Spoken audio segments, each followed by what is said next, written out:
Chennai star one Tamil. சிறுமியின் நல்ல மனம். லியோவுக்கு கடற்கரையோரம் நடப்பது ரொம்பவும் பிடிக்கும்.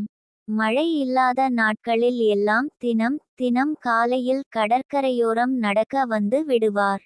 காற்று மழை என்று இருக்கும் நாட்களை தொடரும் நாட்களில் லியோ நடக்கும் பாதையில் புயலினால் கரைக்கு வந்த பல 100 நட்சத்திர மீன்கள் இருப்பதை பார்த்திருக்கிறார். அந்த மீன்களுக்காக வருத்தப்பட்டு கொண்டே தன் நடையை தொடர்வது அவருடைய வாடிக்கை.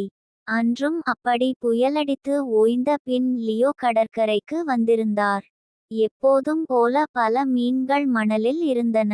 அங்கே சிறுமி ஒருத்தி மணலில் இருந்து எதையோ எடுத்து அலைகள் பக்கம் சென்று வீசுவதையும் பின் மீண்டும் மணலுக்கு வந்து அதே வேலையை தொடர்வதையும் லியோ பார்த்தார். அந்த சிறுமி என்ன செய்கிறாள் என்பது புரியாததால் அவளிடம் சென்றார்.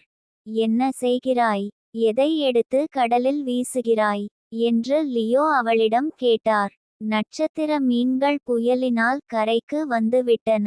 அவற்றை மீண்டும் கடலில் சேர்க்கிறேன். வெயில் வந்து விட்டால் அவற்றை காப்பாற்ற முடியாது என்றாள் சிறுமி.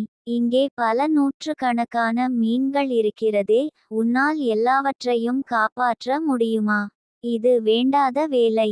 நீ ஒருத்தி இதை செய்வதால் ஒன்றுமே நடந்து விடாது என்றார் லியோ. சிறுமியோ பேசிக்கொண்டு சும்மா நிற்காமல் மீண்டும் ஒரு மீனை எடுத்து கடலில் விட்டாள். பின் லியோவிடம், ஏன் ஒன்றும் நடக்காது? நான் கடலில் விட்ட அந்த ஒரு மீனுக்கு மீண்டும் வாழ வாய்ப்பு கிடைத்து விட்டதே. எல்லா மீன்களையும் காப்பாற்ற முடியாவிட்டாலும் என்னால் முடிந்த அளவிற்கு காப்பாற்றுவேன் என்றாள். லியோ திகைத்து போனார். இத்தனை நாட்களாக ஒன்றும் செய்யாமல் வேடிக்கை பார்த்த தன் செய்கையை எண்ணி வெட்கப்பட்டார்.